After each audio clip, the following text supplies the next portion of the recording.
कहते हैं कि अगर ये ग्रीन रेवोल्यूशन, हरित क्रांति नहीं हम लाते और फर्टिलाइजर्स और पेस्टिसाइड्स का इस्तेमाल हम नहीं करते तो हमारा देश जो है वो भूखों मरता। इसमें आपकी क्या राय है? ये झूठ है कि बिना हरित क्रांति के, मतलब बिना जहर के, हम पूरा उत्पादन नहीं कर पाते। पहली बात, आज हम ज्यादा इंपोर्ट कर रहे हैं। आज जो दाम बढ़ रहे हैं इसलिए बढ़ रहे हैं कि हमारा सारा दाल गायब हो गया हरित क्रांति की वजह से, सारे तेल गायब हो गए, क्योंकि ये मोनोकल्चर होता है, एक ही फसल उगा सकते हो, बस गेहूं या चावल या कपास। पंजाब में और कुछ नहीं दिखने को मिलता।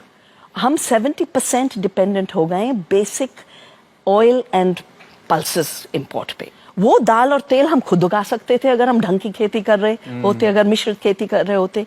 जब लोग इकट्ठा करके काम करते हैं तो ज्यादा काम हो जाता है जी। जब पौधे इकट्ठा काम करते हैं, जब आप दाल का पौधा गेहूं के साथ लगाओगे तो दाल नाइट्रोजन मुफ्त में गेहूं को दे रही है। अच्छा, हवा से लेके सीधे दे रही है, यूरिया की जरूरत नहीं। तो ऑर्गेनिक खेती जो है उसमें ये सारे अलग अलग किस्म के जो सीड्स हम एक साथ उगाते हैं, मिश्रित।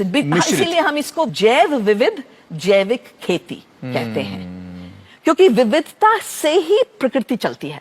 करेक्ट। और जो कहते हैं कि हमने रासायनिक और नए बीज की वजह से उत्पादन बढ़ाया, अगर आप कैलकुलेशन करो कि पूरी जमीन पंजाब की अकेली धान और गेहूं उगाएगी तो ज्यादा चावल और गेहूं तो होगा ही।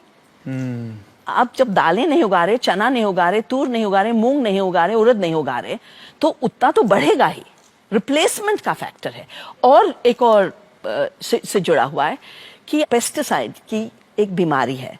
आप पेस्टिसाइड की चक्रव्यूह में जब घुस जाओ तो एक स्प्रे करोगे, फिर 4 करोगे, फिर 30 करोगे, फिर 60 करोगे, और आपको और करना पड़ेगा, क्योंकि जो एक प्रकृति की व्यवस्था है उसको आप बिगाड़ रहे हैं। कीटाणु को रोकने की, उसे आप तोड़ रहे हो।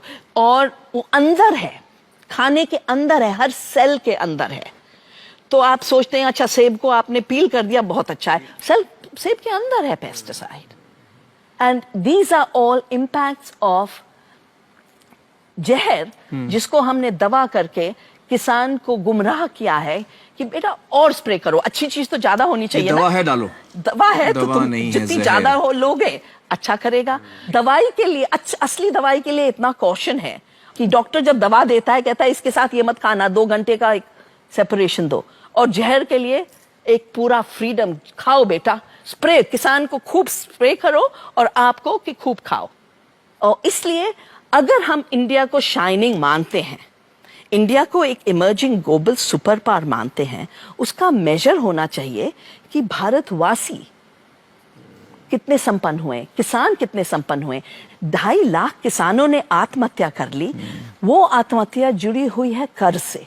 कर्ज है बीज और जहरीले रासायनिक के लिए, और दूसरी तरफ बीमारी फैल रही है। वंदना जी, आपने इस बहुत ही अहम मुद्दे पर इतनी अच्छी तरह से रोशनी डाली। बहुत बहुत शुक्रिया हमारे साथ बातचीत करने का। Thank you so much. आपको शुक्रिया। Thank you.